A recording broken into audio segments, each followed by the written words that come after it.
Hey guys, welcome back to my channel. In today's video, we're going to be talking about my current favorites, but first I want to share with you guys two perfumes that came in recently.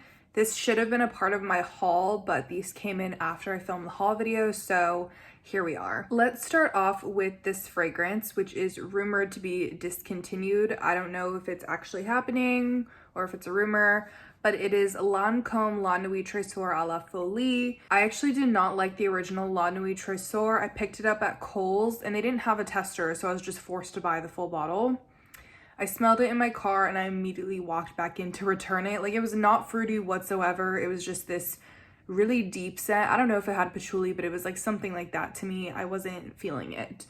But I've always eyed à la Folie because it has fruitier and lighter notes. I've heard so many good things, and when I first got it in the mail, I liked it. I would say like on the first few minutes of you wearing it, it's actually very pleasing. It's kind of reminds you of stuff that you've smelled before, but it is kind of unique. However, I feel like the more I wear it, the more annoyed I get with it. First of all, it's kind of like a faint scent.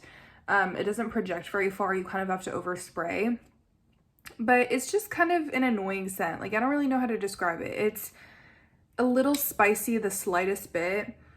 I'll put the notes on the screen because I'm forgetting. But it has something along the lines of like the Dior Poison DNA, in the sense of like Hypnotic Poison and Poison Girl, where it's a little Play-Doh-y, it's powdery.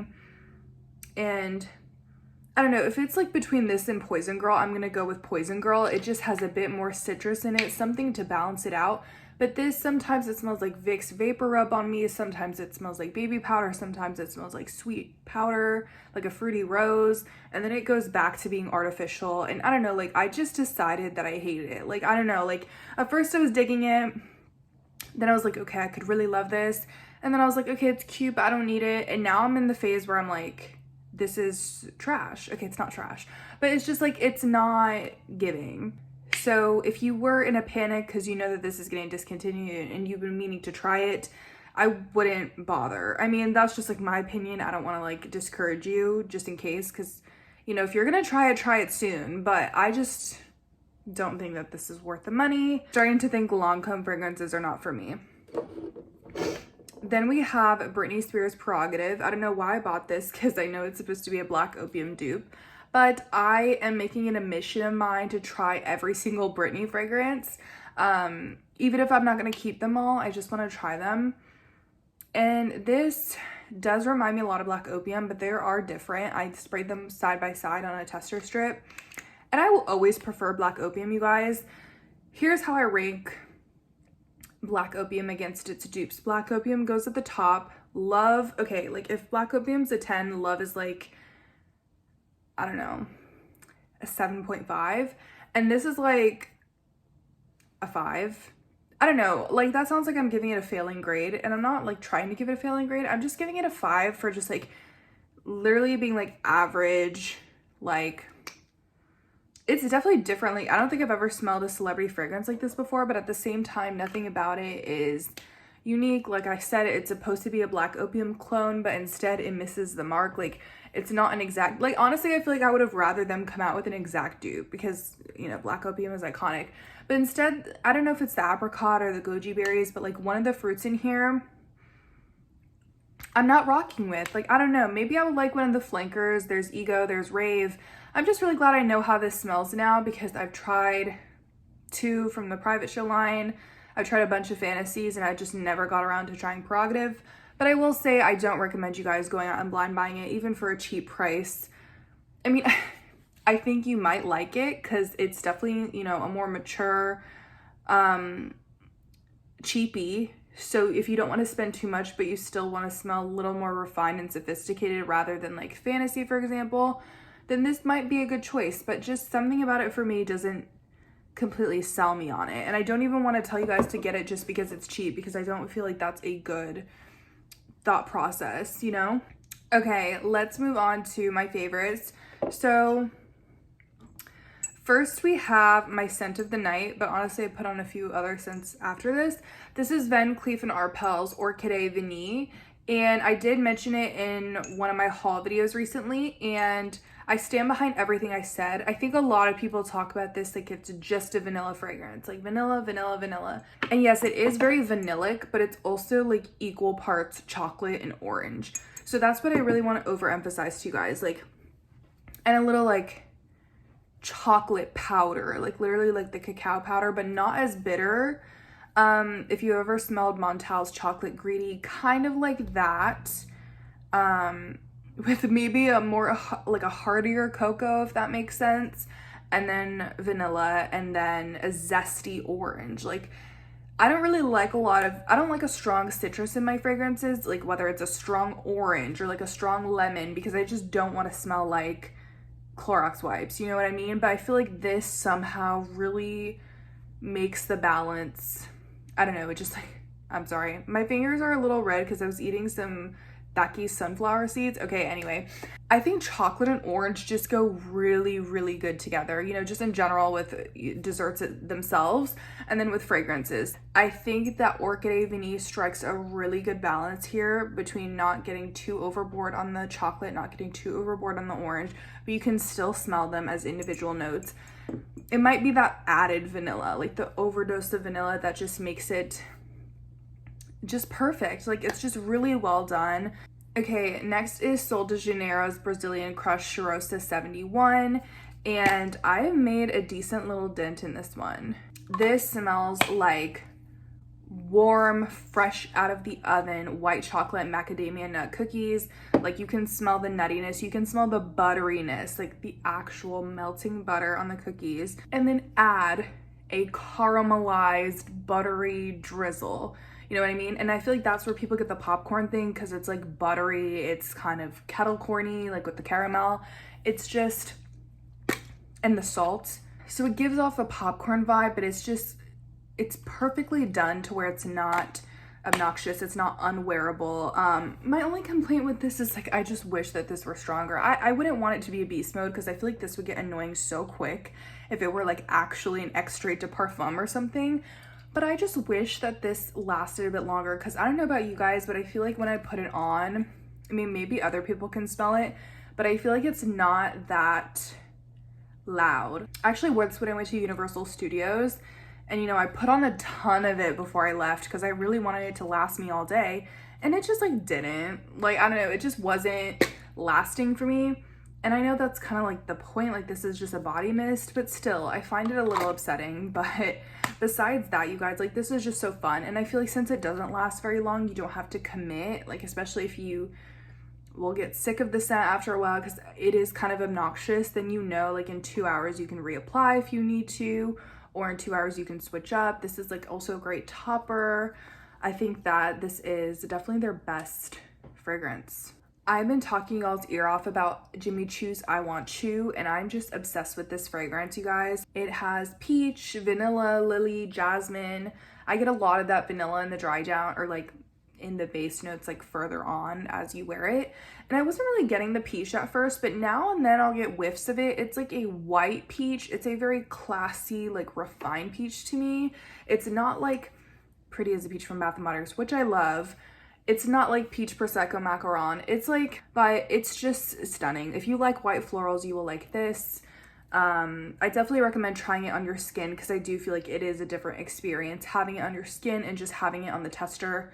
So, and that's for all fragrances, but with this one specifically, you might think that it's just nothing special. You know, it only has like 5 or so notes, but no, like this is actually magical. I think it's literally, like I said, it's in my top 5, you know, out of my 60-ish perfumes, and then I have all those body mists. Like, this is just something that I adore. Last for perfumes is Fragrance du Bois' Minuet Demi by Demi Rawling.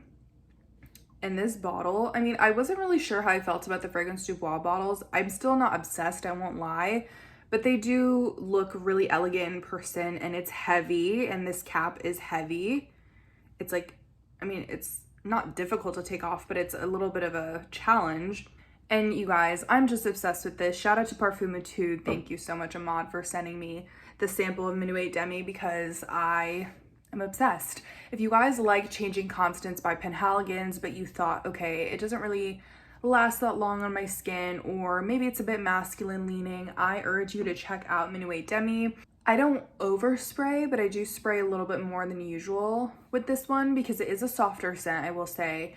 But anyway, if I do overspray a lot, I will get like a lot of tobacco, a lot of that pimento pepper, and sometimes in the opening it can be overwhelming. Like I did that the other day because I got it and I was so excited and I was like, and it was like, whoa, you know, I'm smelling like spicy peppers and tobacco here.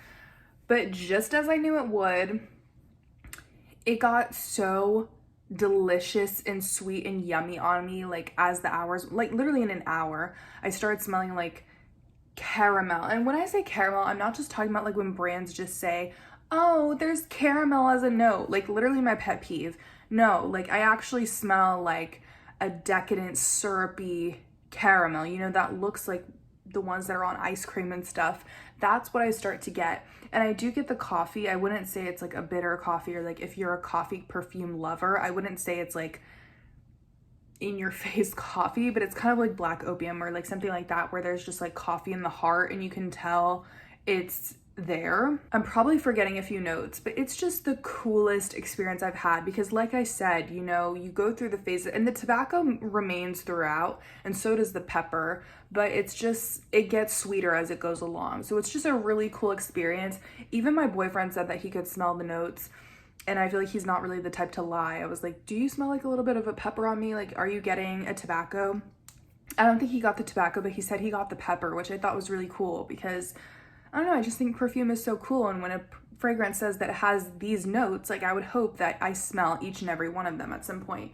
I have a friend, Will, I have my best friend, Will, who says that it's like so ridiculous. Like he doesn't believe that all of those notes are in perfumes. Like he literally thinks that companies are lying and that people are making it up when they say that they smell notes. Like he literally thinks I'm delusional. And I'm like, I'm not lying. Like when I say I smell blueberry and lemon and bamboo, I'm talking about Poets of Berlin. I'm not lying when I smell those notes. But I think he thinks it's like a placebo effect, or he thinks like all perfumes smell the same. I just don't think he understands how like the notes work. It's just so silly to me. I don't know. I just think that opinion is so weird, but that's what he says. But no, I feel like it's totally true. Like it's just undeniable with this fragrance. Like I get the pepper. Like, okay, maybe I wouldn't have known it's a pimento pepper, but I would have known there's like tobacco because it's kind of obvious. There's something sweet. There's something spicy. There's something woody. And I feel like Demi just checked all of the boxes. Like, I don't think her and I have the exact same taste, to be honest. I don't even think I'm like subscribed to her on YouTube, just because she does own a lot more niche perfumes and like does more niche content, and like I just can't really afford to be buying. Like I know I just bought Minuet Demi. I afterpaid it, by the way, and I had to use a coupon code.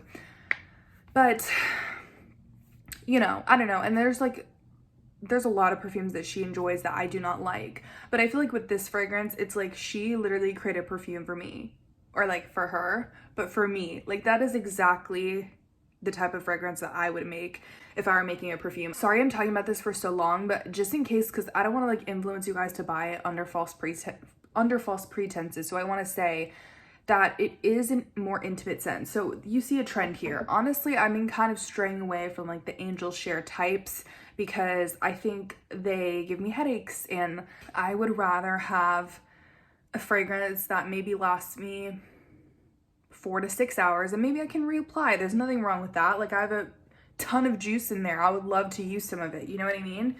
And so it's also just about, you know, getting whiffs of it. As long as I can get whiffs of it and I can smell it on myself, you know, like 4 hours later, like I will be happy, as long as it doesn't just disappear in 2 seconds.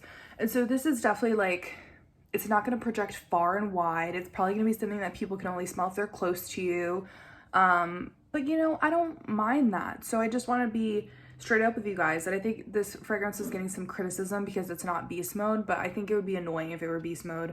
So that's just my opinion. I know you're paying a lot, but I think it's completely worth it. And I think you'll get more use out of it because you'll be applying more. I know that's kind of like sounds like a bad argument, because then it's like, okay, well, they scammed you and you're going to have to buy more bottles. But like I've rarely ever repurchased a bottle of perfume in my life, and I probably will not have to repurchase this fragrance. Like, and if I do, then like I'll only have to repurchase it once, I feel like, you know? So I'm just not really like too worried about that. Okay, you guys, that was a lot for this video. I hope you enjoyed, and I will talk to you guys in my next one. Please let me know your favorites down below, and I will see you guys in my next video. Bye.